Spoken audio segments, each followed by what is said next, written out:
You alright? My name's Paul, I've got autism, and I make random videos based on my version of autism and the way my head works, and I stick the videos on the internet in case you fancy giving them a watch. And I hope you're all doing alright. Well, second part of the video that I split into two. I've got to admit, I did not know I would make 5 points last half an hour. In the last video, I couldn't believe it. That's why the end was very abrupt because I just didn't expect it to end so soon. I thought I was going to look over and see like I had 10 minutes left or something and have a nice comfy relax out of it. But no, not me and my waffling mouth, but never mind. So, ran through the 5 things which I've changed post autism diagnosis to the present day. And I want to tell you another 5. So they are a bit different from the first lot. All right. And of course, personal because I can't speak for everyone, but I can tell you about things I've done for me. Okay. So something else I did was I let go of fault. So I would take the blame for a lot of things because, if you've got 10 people in a room and everybody's or somebody says, "Right, where are we going for dinner?" and everyone goes, "Let's go to McDonald's." I'd be over in the corner going, "I want to go to Subway." So it's all like on jury duty. He's guilty. I'm in the corner going, I don't think they are.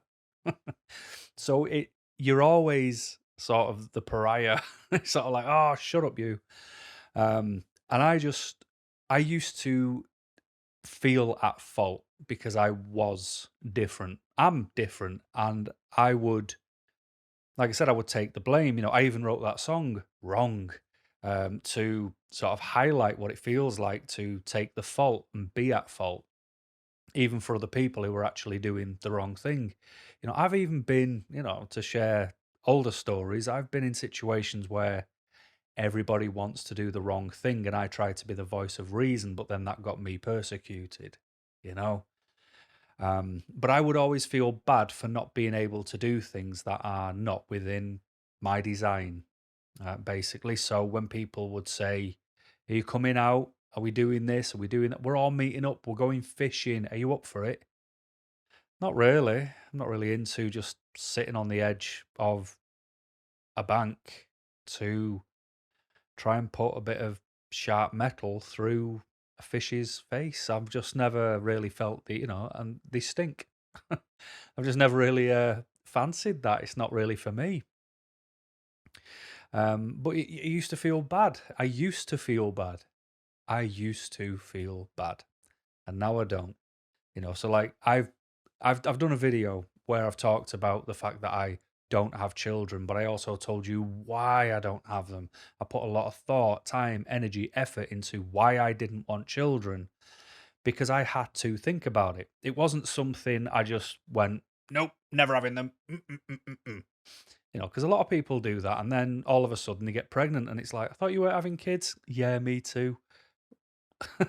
And I put a lot of effort and thought into it because a time was always going to pass where that was never going to be a possibility. And I needed to be all right with that decision. And I found that the more I thought about it, the more I was happy I thought about it because it just kept getting stronger and stronger and stronger in the camp of do not have children, Paul, do not have them. And as I sit here now, I'm a day older than I was yesterday, and I still know that that was the absolute right decision. I'll make a lot of bad decisions in life, but that's not one of them. But what I've been challenged over is because I am a certain age, and when you talk to people in work, especially as it's leading up nearer the Christmas time, and people are like, "Oh, I think I've finally sorted all my Christmas shopping out. Oh, how about you? Are you all sorted?" Yep, I'm fine, thanks. All done. And they're like, "Oh, won't be like that in my house. How many kids have you got to buy for?" None. "Oh, have your kids grown up?" No, I just never had any." "Oh, why not?" Like, not that it's any of your beeswax, but I don't know, they just work for me, not in my design. Not a fan of them, to be honest. And they're like, "Oh, I said that, but then I had them, and they were the best thing." And it's like, well, look, it's not my fault you don't know your own head. All right, I know mine. But then they say something. They say something which really grinds on me, and they say things like, "But what about your mum? Surely she would have loved grandkids. If she did, then she should have done more about, you know, like increasing the odds of having grandkids by having more kids herself then, eh? It's not down to me. And why would I? It blows my mind to think that I would go against everything I'm designed to go, yeah, I'm going to have kids and I'm going to have something that's going to be around for 18 years financially. And then it's always going to be a part of my life, no matter what. It's going to eat all the things I need, such as downtime and solitude, just because my mum on an occasional weekend might want to see a couple of rugrats that she can give back. Not at all. No, no, no, no, no. That's a silly, silly way of looking at things. You're living under your thought process, which is absolutely fine. You're living by your design. Perfect. Your societal norm that you feel comfortable in. Brilliant. But it's not for me. It's not my design. It wasn't my wants. It's not my societal norm, but it doesn't make me wrong and it doesn't make me weird just because I don't think that way. I'm not part of this biological imperative. I do not fit that mold. I do not have 1% of me that goes, I am here to keep the species alive. I don't. I didn't ask to be here. I'm not going to ask to leave. But while I'm here, I'm going to do what I want. Thank you very much. So the fault that I used to feel for not going out for occasions, for, feeling that awkwardness when people bring things up, I don't feel it anymore. I allow myself to let go of the fault. Now, even this week, my line manager, who I've got a lot of time for, I'd like to think when we're not at work, we've got a friendship. And while we're at work, I respect, the fact that he's my line manager, and I'd like to think he thinks I'm a good worker. But he invited me to his house on the weekend and said, because it was his daughter's 18th, he's like, we're having a few drinks, not a lot of people, just a few of us. If you want to, I'll invite you. I know you won't come, but the invite's there. You can always come across. And it's like, you know me too well, mate. I always appreciate it, but it's just not for me. But in the past, I'd have felt terrible. I'd be sat here today, like a couple of days after, going, come on, Paul, it's the least you can do. He's a good guy. And I'd try and force myself into convincing myself that I had to do things. Now I don't.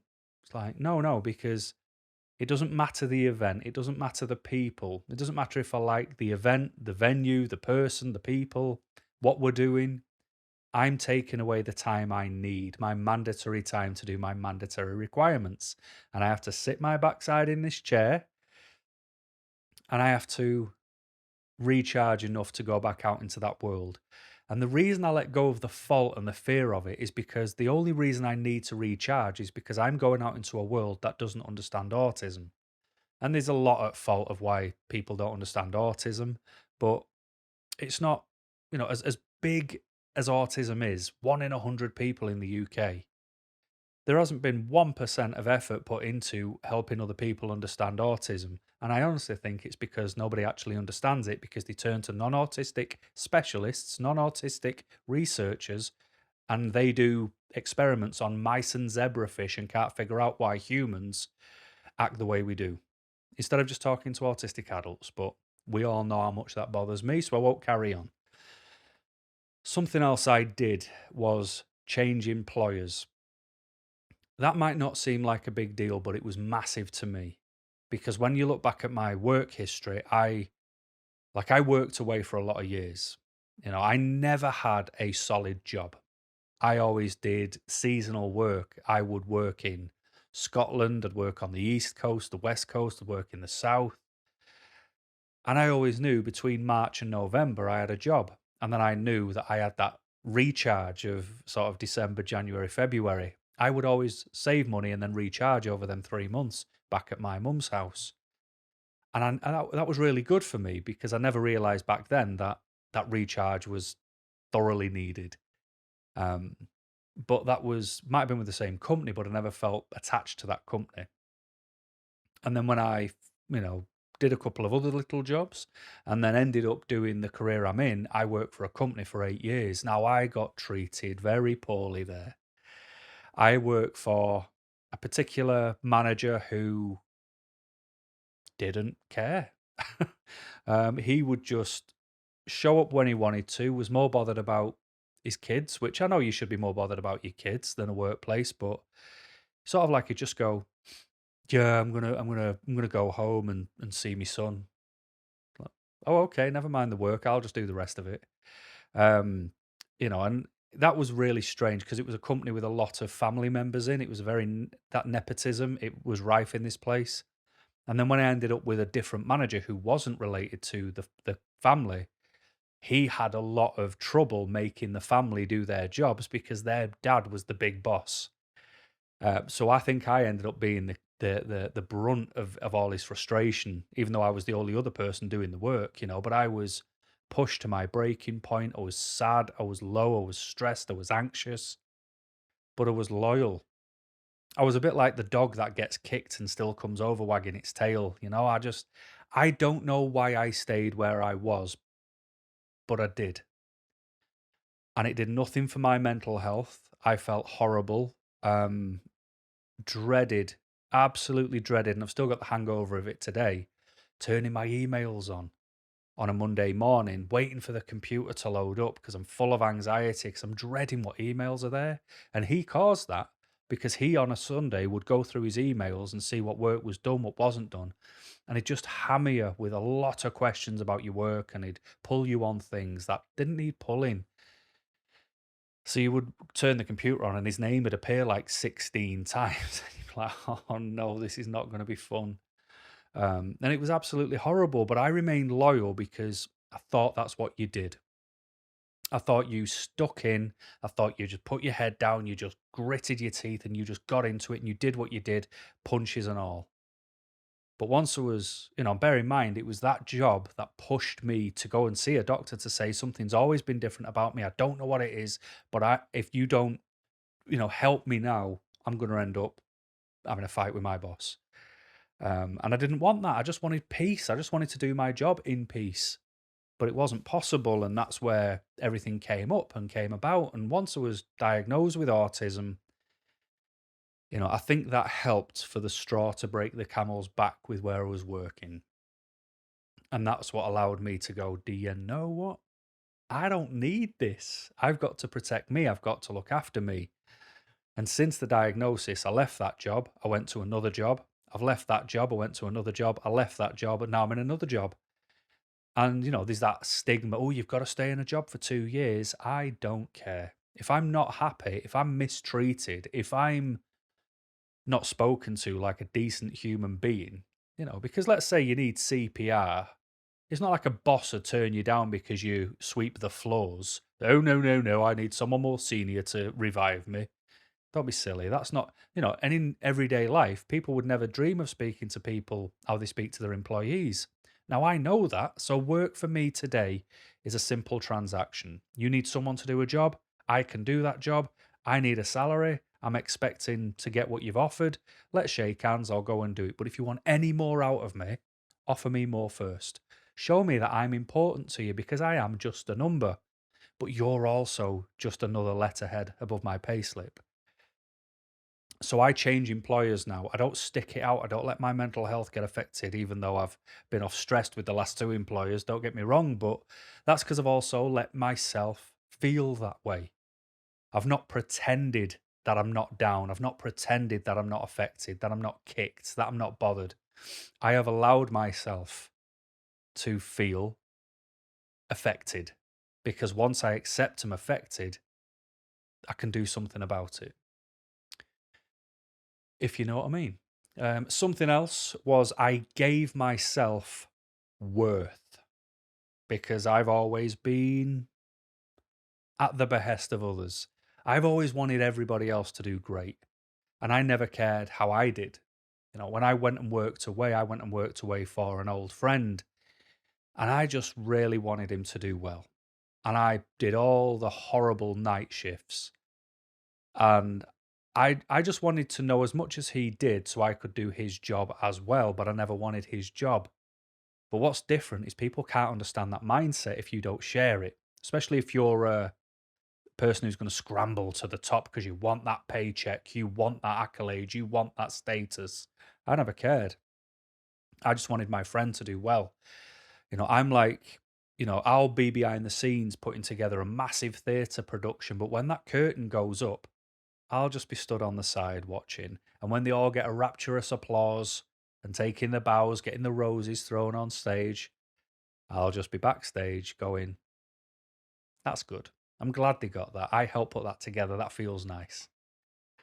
But what actually happened in the end is I just ended up doing all the horrible shifts, dealing with all the horrible things, and then I was absolutely well and truly kicked and stepped on, and it wasn't good, And in the end, like obviously now I know I have autism, is I just stopped being that person. I realized that I was 34 when I was diagnosed. I didn't have a clue who Paul was. I didn't have a clue because I didn't know I had autism. So how could I know who I was? So I just decided I was going to go, nope, we'll push that back. We will step away from that for now, and I will focus on me. I will learn me. I will pay attention to me, why I do what I do. I will learn this mask thing people keep talking about within autism. I will do everything I can to crack my code, and once I've cracked my code of my design, I'll go back to helping everyone else. But while I took that time away, I realized a lot of things. I realized that the people I was helping were never, they never actually asked for help. But when I started to help, they didn't shun it. They came to expect it. And I noticed that while I was taking all this time to figure me out, they never got in touch. They never saw how I was. And when they did get in touch, it was about the problems I used to help them with. So if I help people with computer problems, they'd phone me. Hi, mate, how are you getting on? Yeah, not too bad. How's yourself? Oh, not great, mate. My PC's packed in. You couldn't help us, could you? It's like, oh, well, there it is. That's what I am to you. I'm your tech support. What about who I am? What about how you are? Let's just talk. Let's not have an agenda. Let me not be an agenda to you. Let me be a person. And then I realized, because I always thought I was selfish doing that by helping myself and not others, I realized it isn't selfish. It's self-preservation. You've got to look after yourself because everybody else does. So I gave myself worth and I became important to me. I became important, I've got my dog, he's asleep over there now. He was on the chair in the first video. The cat is roaming about somewhere. He's not very well, so he's probably been sick. That'll be fun to go and clean up. But I became important to me, which has helped me do everything else I've talked about, to accept the fact that I like my solitude, like my hobbies, like my interests, because I'm important and I'll have what I want too, thanks, especially when I'm not being harmful to anything or anyone. So I gave myself worth. I also leaned into autism. And what I mean by that is once I started to learn about autism, learn what make me the way I am, is let's say I was feeling angry, because I've said to you before, I am like the Incredible Hulk just before he turns. I am constantly ready to blow up. I am full of molten lava. I'm just ready to erupt. I'm ready to just explode all the time. But I make a conscious effort not to, because it's not a very good thing to do. But my mood, my natural mood is not neutral. My natural mood is fight or flight. It is ready. It is always ready. Always. And that's not a great thing. But I would allow myself to erupt. I would allow myself to be a problematic for me and others. But once I found out I was autistic, and took a lot of time to think about it and research it and pay attention to it, there were reasons why I was feeling that way. I didn't have my mask on properly. I wasn't adjusted well to the world that surrounds me. So if you're in an area that you're unfamiliar with, you're doing unfamiliar things and everything is the wrong way around, it's going to start to bother you. So I leaned into it. I accepted that I was autistic. I accepted that I needed to rejig things to respond differently. And I did, and I started to respond differently, and things did start to become different. And it was kind of one of those where it was like, oh, all right, I guess that works. Because I wasn't foolish enough to think that I am the difference, that I am the person with autism who is 100% different, and those things won't work for me.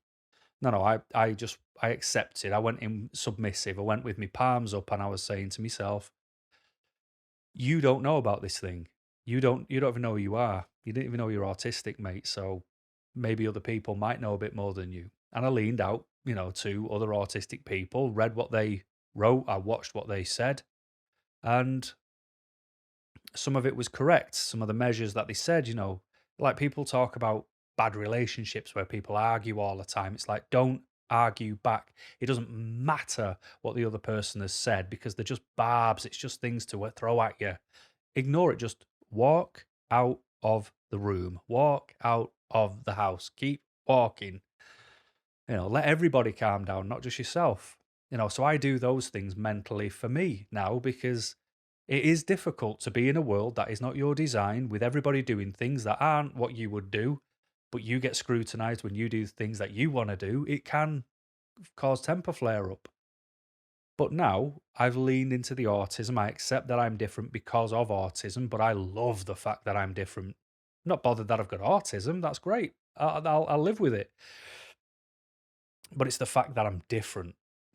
So I like that. I've always been autistic, great, but I love the difference. I love I love that I'm not obsessed with money. I love the fact that I don't care about status. I love the fact that I don't get tied up into certain things other people do. I love the fact that I don't spend money I don't have to buy things I don't need to impress people I don't like. I love I don't fall into that category. I really, really do. And if it's autism, thanks very much. And if it's not, oh well, still autistic anyway. But leaning into it helped, especially when it comes to things like burnout, because you can't avoid it. It's always going to come because there will always be a time where there's just too much in a short space of time, and oh well, what do we do with it? And you do get affected, and the world doesn't pay attention to that. They're not interested. They just see you as a liability when you start to feel that way. So helping me understand autism helped me then accept why I felt that way and helps me look after me, is what I'm trying to say. And I hope you get where I'm coming from with that, because in my head I'm thinking, you're just saying words, Paul. I don't even think you're making any sense anymore. But the last thing, and I promise you this isn't to kiss anyone's backside, but it I started this channel. And the thing is, when you start messing about on a channel, and yes, it's very obvious to me, my content versus the content of some other autistic creators, I'll create things others don't. Whereas a lot of other people will create the same things other people are also creating. And I'd like to think I'm trying to be original because I'm trying to talk from the heart. It's why I get emails going, mate, you're boring. Stop talking so much. Just get to the point. It's like, well, you're not the person I'm trying to talk to. So why don't you go and find your own conversation? Talking to people who are trying to also unpick things too. But this I do this because I know what it was like to basically have to figure out who you are. Like really have to figure out who you are, and when you realize that you were never the person you thought you were, even the things you laughed at you actually don't find funny, and then the things you didn't laugh at you do find funny, and the people you thought you liked, you don't. The people you thought you didn't like, you do, because you were living off everybody else's mindsets. And it's severely neglected, and it's not spoken about how it feels to be diagnosed as an adult and how you have to be reborn under your own image. But by then, it could be a problem. You could have been walking through a forest on fire. And then by the time you turn around to say sorry, you realize you've burnt everything behind you and it's gone. And it's like, well, where do I go now? It's a really tricky thing to have to do. And that's why I obviously started the channel, and it's why I make so many random videos that take so long to talk about, because I just want that little nugget to be there that someone goes, cheers, Paul, that was all right, that, mate. Thanks very much. In your head, you don't even have to tell me that, but, so long as I've helped someone, I'm good. But everything I've mentioned, I've figured that out myself from being diagnosed at 34. And it's not been 10 years yet, just to give away a little bit of age, but I've still had to do it. And I've had to do it under my own steam. And I think what I'm trying to say is, I accept that it's all right for me to do those things. I don't have to feel bad for doing those things. I don't have to feel bad for looking after me.